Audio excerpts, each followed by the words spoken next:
The man behind John Wick, Keanu Reeves' untold grief. Cinematic story begins. There is a particular kind of silence that follows a man who has lost everything. Not the silence of defeat, not the silence of someone who gave up, but the silence of someone who decided, quietly and without ceremony, to keep going anyway. Audiences around the world recognize that silence without being able to name it. They sat in darkened theaters and felt something real in their chests when Keanu Reeves appeared on screen, not because of the stunts, not because of the action, but because something underneath the performance felt true, something that felt like grief turned into motion, something that felt, unmistakably, like survival. The world thought it was watching fiction. The truth was far more complicated than any screenplay. Part 1. The Boy Who Never Quite Belonged. Keanu Charles Reeves was born on September 2, 1964 in Beirut, Lebanon. His mother, Patricia, was a costume designer. His father, Samuel Nowlin Reeves Jr., was a man defined by geological restlessness, both literally and emotionally. Samuel worked in distant places that required absence, and absent he became, leaving Patricia and young Keanu before the boy had any real framework for what that loss meant. They moved. Beirut gave way to Sydney. Sydney gave way to New York. New York eventually gave way to Toronto. Cold, democratic, slightly indifferent to pretension. It was there that Keanu began to understand he was different. Not glamorously peculiar, just genuinely, quietly out of place. Mixed race in an era that didn't know what to do with that. Dyslexic in a school system that read it as failure. Sensitive in a culture that rewarded toughness. The son of an absent father in a world where fathers were assumed to exist. And yet, something in him kept reaching forward. He played ice hockey as a goalkeeper, a position built entirely on standing firm while the world hurls things at you. A metaphor his later life would make almost unbearably literal. He found theater in a Toronto high school program that didn't ask for credentials, only willingness. And willingness was the one thing Keanu Reeves had in absolute abundance. By his late teens, he had a direction. He had the stage.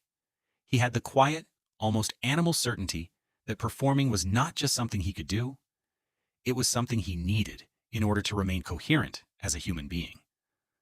But that certainty would cost him things he hadn't yet learned to calculate. Part 2. Hollywood and the Weight of Becoming. In 1986, Keanu Reeves arrived in Los Angeles at 21 years old.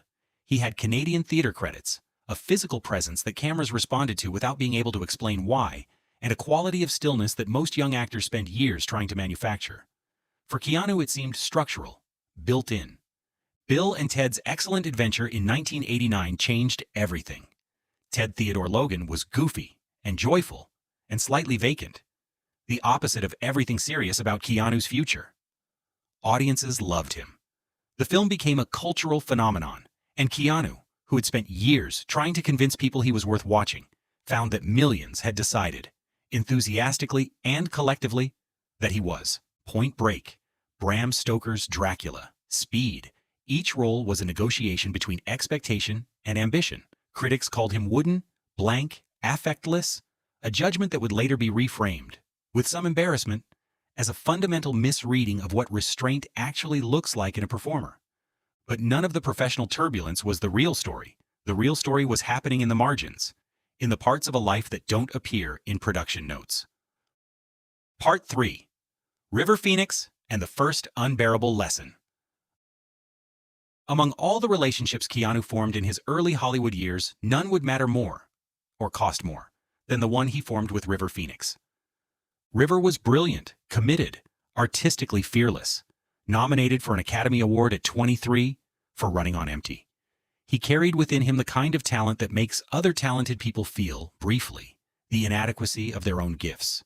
He and Keanu became close in the way people become close when they are both young and searching and slightly overwhelmed by the same world. They shared sensibilities. They shared silences. They shared the bond that forms between two people who recognize something in each other that the rest of the room hasn't noticed yet. On the night of October 30th, 1993, River Phoenix collapsed outside the Viper Room nightclub on the Sunset Strip. He was 31 years old. He died before the night was over. Keanu never performed his grief publicly, but those close to him describe a shift. something that settled into him in the months after River's death. A new weight carried with characteristic quietness, a stillness that had always been his signature, but now had different roots.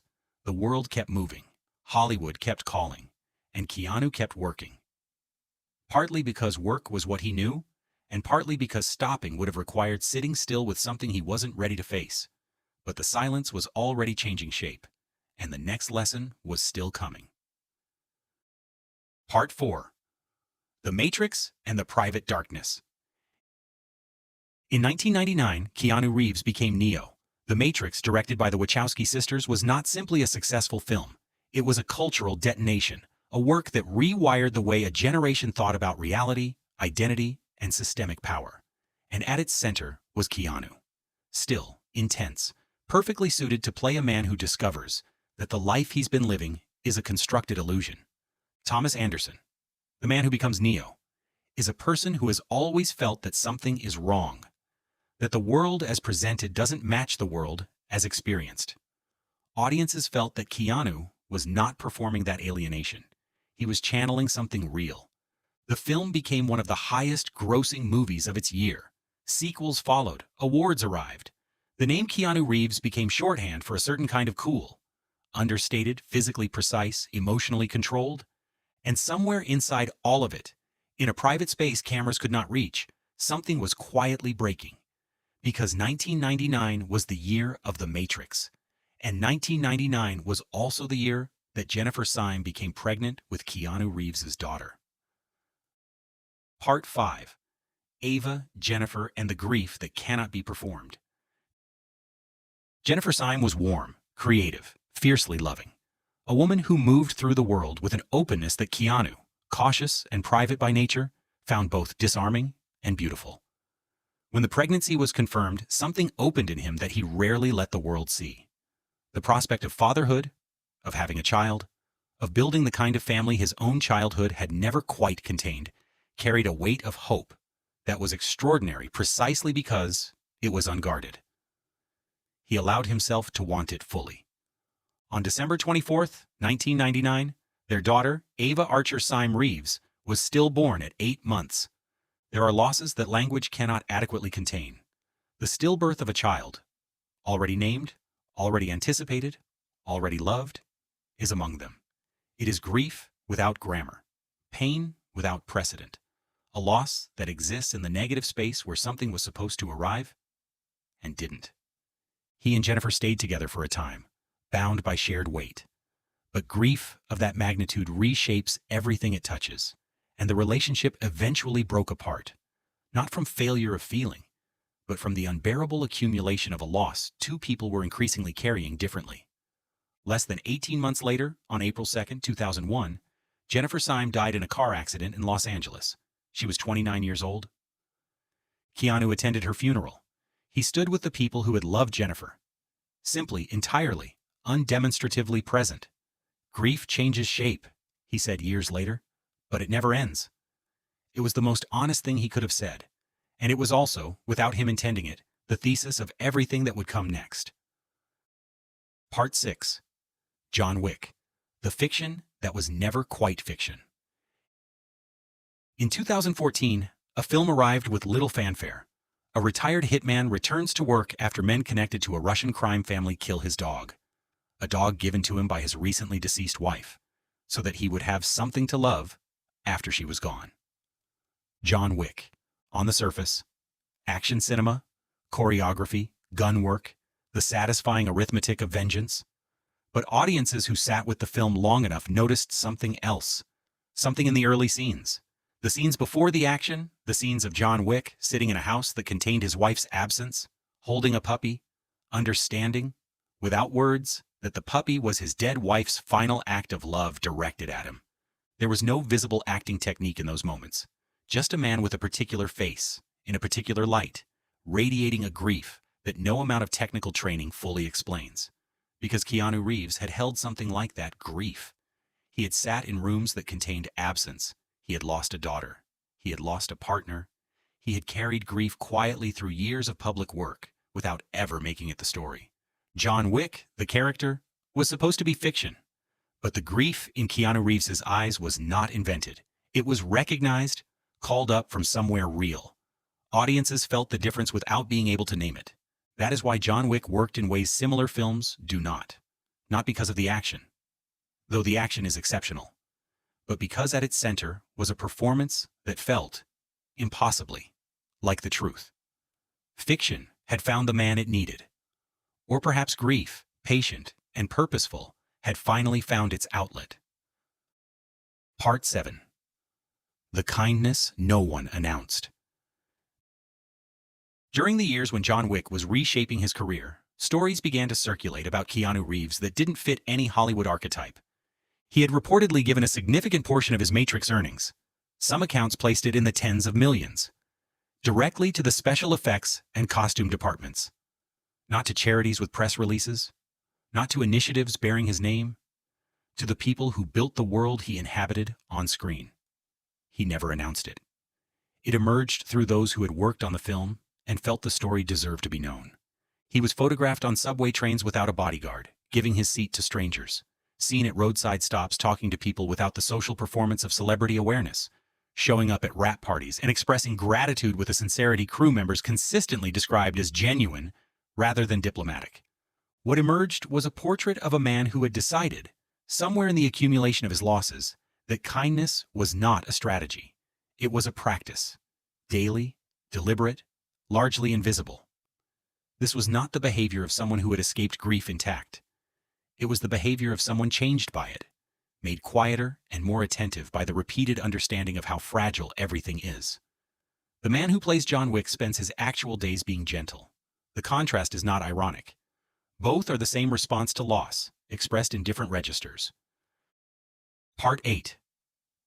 Alexandra and the Light After the Long Dark. For many years, Keanu Reeves appeared to have made a private peace with solitude. He spoke about motorcycles. He co-founded Arch Motorcycle with designer Gard Hollinger, a project that gave him joy outside Hollywood's economy of visibility. He spoke about reading, about the pleasure of anonymity inside a helmet on an open road. He did not speak about his interior life. He did not owe anyone that, and he knew it.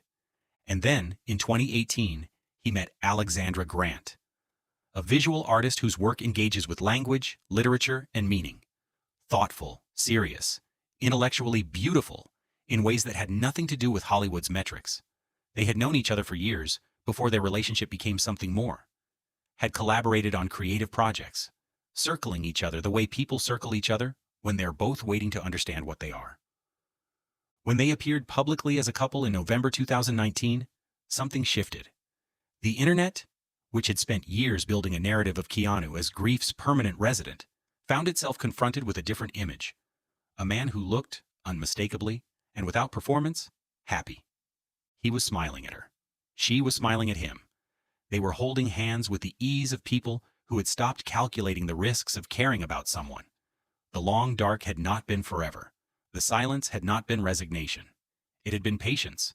The patience of a man who had learned, through the hardest possible lessons, not to give up on things that were still worth having. Part 9. Legacy and the Meaning of Endurance. When John Wick Chapter 4 arrived in 2023, its ending, which will not be described here, can be read as a resolution. An answer to the question implicit in the franchise since the first film. What does a man like this, who has lost everything and survived anyway, finally deserve? The answer is rest. Not defeat, not resignation, rest.